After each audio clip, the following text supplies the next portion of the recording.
Last week I talked about what Sabbath means and asked you to pray about your very own Sabbath rest.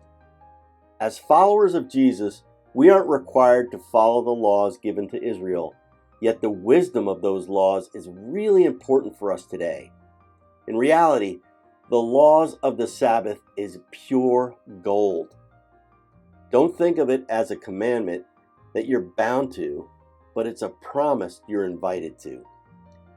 Sabbath rest is an invitation to stop working and truly rest in God's presence.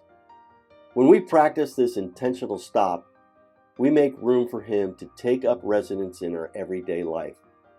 When we do this together, we're making space for it in our community and setting the stage for God to make His dwelling place right here in us.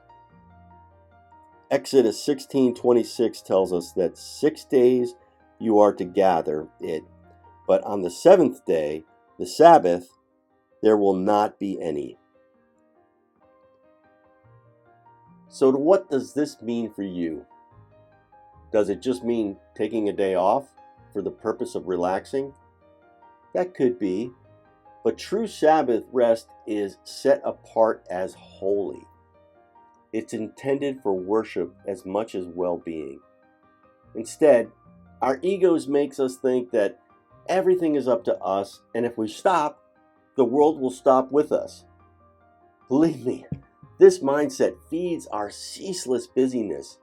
But instead, if we let it, Sabbath can change all of that.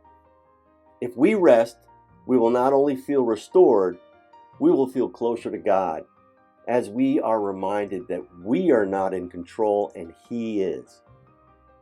On the other hand, if you ignore Sabbath altogether, like so many of us do, you will be enslaved to your work and the busyness of your life. So this week, decide what your very own Sabbath should look like, commit to others, commit to your family what you're planning to do, and be intentional to keep it.